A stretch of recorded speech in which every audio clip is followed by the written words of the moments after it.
대기업 25년 모든 걸 내려놓은 김 부장 마지막 선택은 치킨집이었다. 솔직히 말해서 누구나 마음속엔 은퇴라는 단어를 한 번쯤 떠올리지만 그게 내 앞에 현실로 다가오는 순간은 생각보다 갑작스럽다.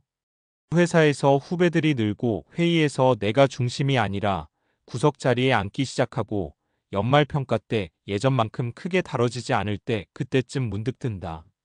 아, 이제 진짜 끝이 다가오고 있구나. 김 부장 얘기도 그랬다. 대기업에서 25년을 버티고 버티다가 결국 스스로 사표를 내고 나왔다. 미련도 있었지만 돌이켜보면 이미 오래전부터 마음이 떠나 있었던 것 같다. 그리고 그가 마지막으로 선택한 건 치킨집. 누군가는 뻔하다고 비웃을지 모르지만 본인은 진심으로 열심히 준비했고 나름의 꿈까지 담아 선택한 길이었다. 그런데 중요한 건 그 선택이 치킨집이냐 아니냐가 아니라 어떤 준비가 있었느냐이다. 대부분의 사람들이 은퇴를 끝으로 보는데 사실은 정반대다. 준비되지 않은 새로운 시작이기 때문에 더 어려운 거다. 그래서 오늘은 은퇴를 앞두고 있거나 이미 은퇴했지만 방향을 못 잡고 있는 사람들을 위해 조금 현실적인 이야기를 해보려 한다. 들으면 고개가 끄덕여질 이야기들, 그리고 실제 사례들을 곁들여서 1. 은퇴는 돈보다 먼저 시간 문제다. 우리는 평생 돈 걱정을 달고 산다. 그래서 은퇴를 떠올리면 대부분 이렇게 말한다. 은퇴 후에 얼마나 필요할까? 나 연금은 얼마나 나오지? 창업하면 돈 얼마나 들까? 당연히 중요하다. 근데 은퇴하고 나면 금방 깨닫는다. 진짜 문제는 시간을 어떻게 보낼지가 먼저라는 걸. 회사 다닐 땐 시간이 부족해서 힘들었지만 은퇴 후엔 시간이 너무 많아서 힘들어지는 경우가 훨씬 많다. 은퇴 후 우울감의 가장 큰 원인도 무료함이다. 사는 게 갑자기 텅 비어버리니까. 그래서 은퇴 준비는 돈 계산보다 먼저 내가 앞으로 하루를 어떻게 채울지 스스로 생각할 수 있는 능력을 기르는 것에서 시작해야 한다. 이걸 못 잡으면 아무리 돈이 많아도 불안하고 공허하다. 2. 일을 계속한다와 창업을 한다는 전혀 다른 문제다. 김 부장이 치킨집을 선택한 건 요리 실력 때문도 아니고 엄청난 사업 감각 때문도 아니었다. 그냥 뭔가 내 힘으로 해보고 싶다는 욕망이 컸다고 한다. 근데 많은 은퇴자들이 딱 이 지점에서 실수한다. 회사에서의 경험 창업 능력이라고 착각하는 것이다. 회사에서 20년, 30년 일했다고 해서 내가 직접 가게 하나쯤은 잘 굴리겠지? 라고 생각하기 쉽지만 이건 완전히 다른 종목이다. 창업은 인사관리, 마케팅, 원가관리, 재고관리, 손익계산, 입지 분석 등 회사에서 분업된 일을 혼자 다 해야 한다. 그래서 생각보다 훨씬 힘들고 은퇴자가 겪는 스트레스는 회사 다닐 때와 비교가 안 되게 커지기도 한다. 결론은 이거다. 은퇴 후에도 일을 하고 싶다면 일자리 잡을 찾는 방식이 훨씬 현실적이고 지속 가능하다. 창업은 정말 심사숙고해야 한다. 3. 인생 이막의 핵심은 관계다. 회사에 있을 땐 자연스럽게 유지되던 관계가 은퇴 후엔 급격하게 사라진다. 사람이 사라지면 정보도 사라지고 기회도 사라진다. 그러면 내 세계가 갑자기 아주 좁아진다. 그래서 은퇴 준비의 핵심 중 하나는 관계를 재구성하는 능력이다. 서로 도움이 되지 않아도 억지로 노력하지 않아도 가볍게 이어갈 수 있는 소규모 생활 네트워크를 만드는 것이 정말 중요하다.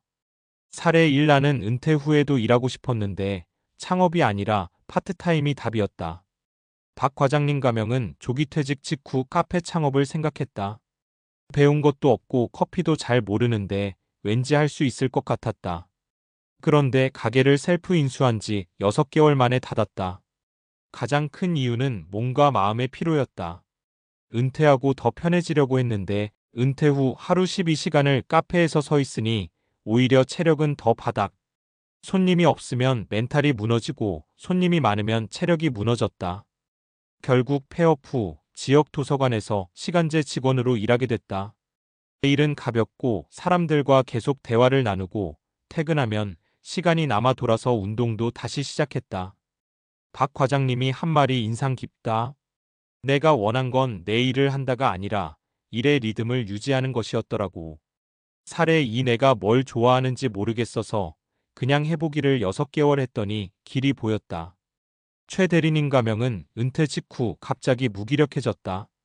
회사 다닐 때는 은퇴하면 하고 싶은 게 많다고 생각했는데 막상 시간이 생기니 뭘 해야 할지 모르겠다고 했다. 그래서 6개월 동안 해보기 리스트를 만들었다. 도예 체험, 등산 모임, 독서 모임, 코딩 기초 수업, 사진 강의 같은 것들. 그런데 이 과정에서 흥미롭게도 자신이 꽤 흥미를 느끼는 활동이 하나 나왔다. 바로 사진 찍기였다. 처음엔 가볍게 시작했지만 나중엔 여행 사진 모임까지 나가게 됐고 몇 달 후엔 지역 행사 촬영을 맡는 소규모 프리랜서 활동으로 이어졌다. 그는 이렇게 말했다. 은퇴 후 무언가를 바로 찾아야 한다는 압박을 버리니까 오히려 길이 보였어요. 사례 3 결국 사람이 다 은퇴하고 나서야 진짜 인간관계의 힘을 알았다. 김 부장은 치킨집을 열었지만 결국 2년 만에 접었다. 이익도 문제였지만 더 큰 문제는 혼자였다는 점이다. 매일 가게에서 혼자 재료 손질하고 혼자 배달기사와 싸우고 혼자 손님 컴플레인 받고 회사가 싫어서 나왔는데 막상 나와보니 회사가 결국 사람들과 함께 버티는 곳이었다는 걸 깨달았다. 폐업 후 그는 아내의 조언으로 지역 커뮤니티 활동을 시작했다. 봉사도 하고 동네 동호회도 나가고 가볍게 사람을 만나다 보니 그제야 마음이 안정되고 생각이 정리됐다. 그는 이렇게 말했다. 은퇴 후에 가장 필요한 건 사람과 소통하는 능력이었어요. 이걸 깨닫는데 너무 늦었죠. 4. 은퇴 준비 어떻게 해야 현실적인가? 1. 하루 살기 리허설 해보기. 퇴직 전에 한 달 휴가라 생각하고 은퇴 일상을 미리 체험해보면 좋다. 놀랍도록 현실적인 답을 얻게 된다. 이 돈 계산은 반드시 전문가 도움받기. 막연한 계산은 대부분 틀린다. 은퇴 설계 상담은 필수다. 3. 창업은 최소 6개월 이상 관찰 체험 실습 과정 필요. 단순히 프랜차이즈 설명회 한번 듣고 결정하면 망하는 지름길이다.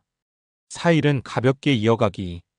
파트타임, 계약직, 교육, 프리랜서 등 낮은 강도의 일을 통해 일상의 구조를 유지하는 게 훨씬 현명하다. 5. 관계는 의도적으로 관리하기.